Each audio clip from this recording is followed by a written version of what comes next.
Bienvenue sur un nouvel épisode de mon podcast. Après une relation toxique, je me libère du passé pour pouvoir dire oui à la vie.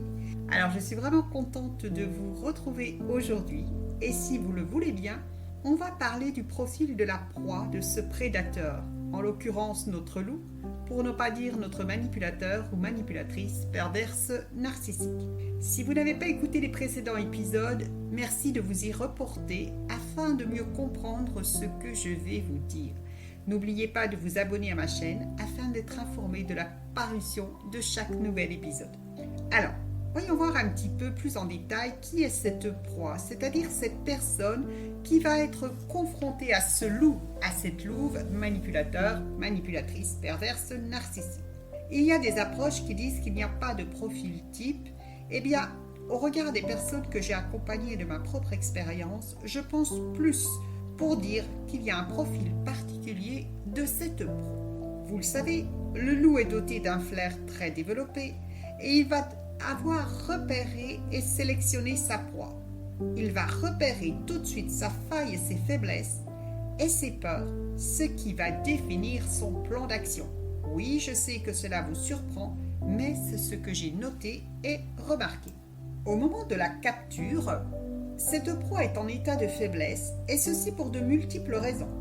Il se peut qu'elle vienne de perdre un être cher ou son travail, ou alors elle sort d'une relation amoureuse difficile ou d'une maladie. En bref, il y a quelque chose qui la fragilise. Elle peut aussi avoir un désir inassouvi, un besoin non comblé, même si de l'extérieur elle apparaît forte et robuste. Et ceci, c'est tout cela que ce loup va apprécier par la suite, c'est-à-dire qu'il va assister à sa descente aux enfers et il va en tirer de la jouissance. Cette proie, si c'est vous, eh bien soyez fiers de vous, car vous avez de grandes qualités humaines, vous avez de belles valeurs et ce loup l'a très bien compris. Et il va aller vous dérober tout cela, tel une sangsue, pour pallier à vos propres faiblesses. Il va s'approprier vos qualités et vos valeurs, et vous remarquerez qu'il procède de la sorte quand il va capturer une brebis. Généralement, il s'en prend une qui a du mal à marcher, qui se retrouve à la queue du troupeau, et il va lui dérober toutes ses viscères et ne laisser qu'une carcasse vide. Eh bien, c'est ce qui va se passer dans notre cas. La proie, la personne aux prises avec ce manipulateur, va ressentir un vide à l'intérieur d'elle-même. Elle va se sentir privée de ses valeurs, de ses qualités. Elle pourra même aller jusqu'à la dépersonnalisation du soi et perdre sa pensée personnelle et son identité. Après de nombreuses années aux côtés de ce loup, elle ne sait plus qui elle est. Alors, cette proie, elle est riche à plusieurs niveaux. Peut-être même au niveau financier, matériel, elle possède des biens. Riche au niveau émotionnel, car elle a déjà vécu pas mal d'expériences. Elle est riche au niveau intellectuel. Souvent, c'est quelqu'un de très intelligent, parfois avec un bon statut social, qui se fait remarquer par son talent et ses qualités. Souvent aussi, elle appartient à un réseau. Et ce loup l'a très bien compris, et il va tirer des bénéfices et des avantages de ce réseau. Et oui, et cette proie, eh bien, elle a le don de l'empathie et de la bienveillance, et elle ne sait pas dire non. Elle est sensible au blâme, au jugement, à la critique et à la culpabilité. Elle porte en elle la blessure de rejet ou d'abandon, ou peut-être même les deux à la fois. Ce qui la caractérise aussi, c'est qu'elle est dans la dépendance affective et ou amoureuse, c'est-à-dire qu'elle a un manque d'amour et de reconnaissance à l'intérieur d'elle-même. Elle croit qu'elle a besoin de ce loup, de cette louve pour vivre et elle va s'accrocher. Et elle pense que ce loup va pouvoir combler ce vide. Et d'ailleurs, c'est ce qui lui a fait croire dans la période de séduction. Comme elle est dans la dépendance affective, elle aura peur de perdre son loup et de ce fait, elle va pardonner très facilement. Et même si elle le prend en flagrant délit, ce dernier trouvera toujours une excuse pour se déculpabiliser et pour lui faire porter la responsabilité de ses actes. Du style, ok, mais si je t'ai fait ceci ou cela, c'est parce que toi au préalable, tu m'as fait ceci. Et elle ira même jusqu'à demander pardon à son agresseur pour ce qu'elle a subi. Et son loup va alors jubiler. Et comme elle a une capacité à se remettre en question qui est quasi permanente, ceci va faciliter la tâche de ce loup, car quelqu'un fait le job à sa place. D'autant plus que ce dernier a un problème d'introspection C'est-à-dire que c'est comme si sa case d'autocritique était verrouillée. Il ne peut pas aller voir à l'intérieur ce qui ne fonctionne pas chez lui. Toutes les caractéristiques de cette proie vont être très appréciées de ce loup. Surtout que lui, il l'aime quand on lui dit toujours oui, car il veut tout de suite. En résumé, nos deux protagonistes ont tout pour que ça matche. Et oui, vous l'avez compris. Maintenant, on peut se poser la question suivante. Pourquoi cette proie, qui est en souffrance permanente, va-t-elle rester si longtemps avec ce loup qui est son véritable bourreau? On a vu que ce loup peut opérer dans différents domaines, qu'il soit professionnel, familial, parental, amical et bien sûr sentimental. Si c'est dans le domaine familial et parental, vous le savez, on ne divorce pas d'un parent, c'est plus difficile, surtout quand on a une valeur prioritaire qui est la famille. Si c'est dans le domaine professionnel et que notre proie est seule à la maison pour amener un salaire, elle est un peu ligotée, car elle ne peut pas fuir ce chef ou cette collègue odieuse sans avoir trouvé un autre poste au préalable. Et si c'est dans le domaine sentimental, il y a une vieille croyance qui dit que l'amour fait souffrir. On l'entendait dans toutes les chansons de Piaf. Ce qu'on ne dit pas, c'est que l'amour inconditionnel, lui, ne fait pas souffrir et permet de s'épanouir.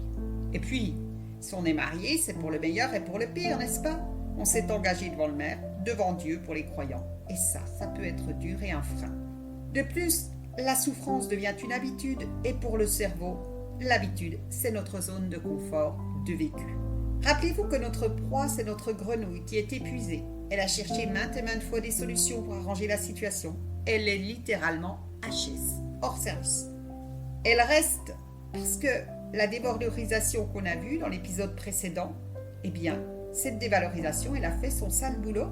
Notre proie est devenue une marionnette, une poubelle psychologique, un déchet, une épave, limite une merde, qui n'a plus aucune confiance en elle et qui a peur de tout, puisque le loup a réactivé toutes ses peurs à chaque fois qu'il en avait l'occasion.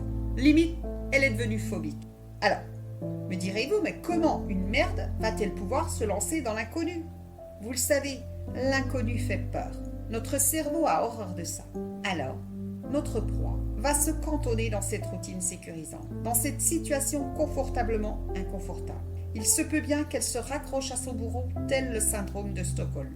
Elle ira même jusqu'à lui trouver des excuses et parfois prendre sa défense.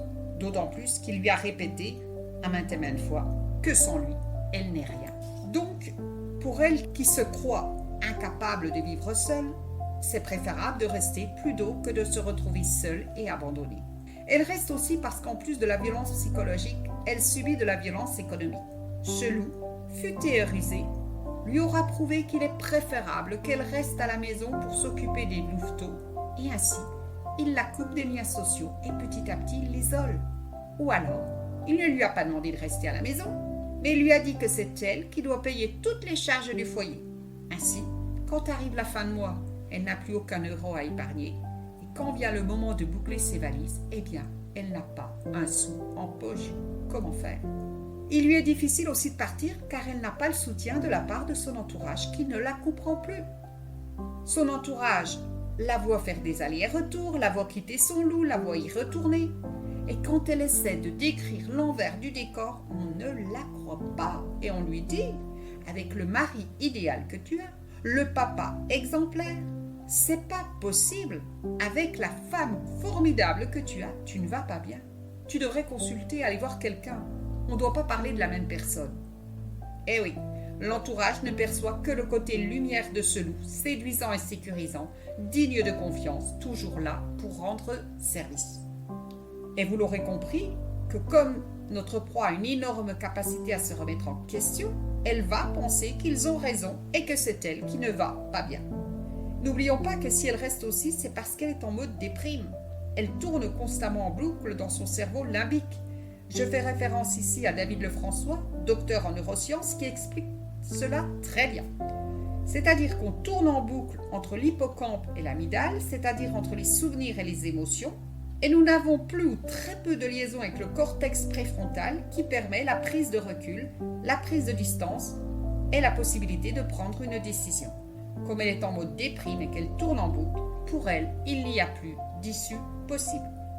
Elle reste aussi longtemps parce qu'elle subit des douches écossaises à répétition. Son loup fait la pluie et le beau temps. il souffle le chaud et le froid en permanence. Et quand elle va vouloir partir, il est capable de lui apparaître avec la larme à l'œil et il va tout faire pour aller lui décrocher la lune et se la réapproprier. Ce loup qui préfère souvent garder son argent pour lui n'hésitera pas un instant à lui offrir un voyage à l'autre bout du monde et à satisfaire ses désirs et ses besoins et à combler toutes ses attentes. La proie qui soudain se retrouve devant ce bel agneau qui est à son service, à son écoute, se dit qu'elle est en présence d'un être formidable, sensationnel et que les autres ont raison. C'est elle qui ne va pas bien. Elle va se remettre en question pour une énième fois. Ce qu'elle ne sait pas à ce moment-là, c'est que son loup est simplement en train de l'anesthésier une nouvelle fois pour qu'elle ne trouve plus aucune raison de le quitter. Et n'oublions pas de rappeler que notre proie est dans la dépendance amoureuse, affective et qu'elle est persuadée à 100% que ce loup va lui apporter cette dose d'amour et c'est ainsi qu'elle reprend son shoot.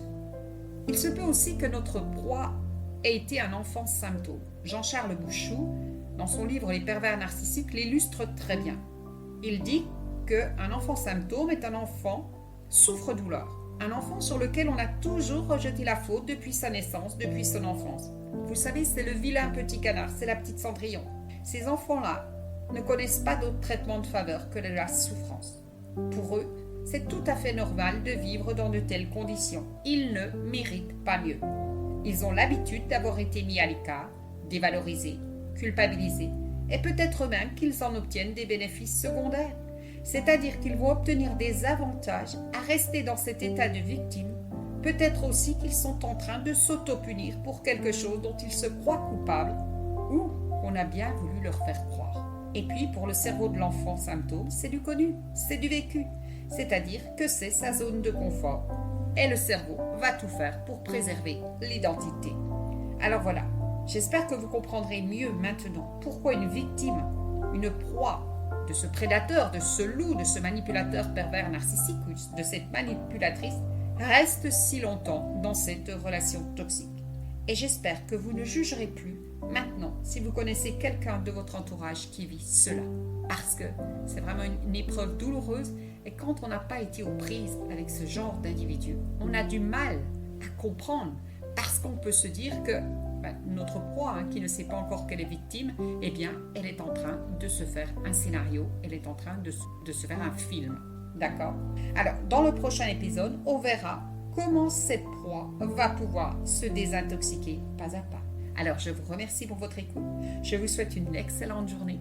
N'hésitez pas à vous inscrire, à vous abonner à mon podcast. N'hésitez pas à le partager si vous pensez qu'il peut aider quelqu'un de votre entourage. Et au plaisir de vous retrouver sur un prochain épisode. À bientôt. Merci. Ciao, bye bye.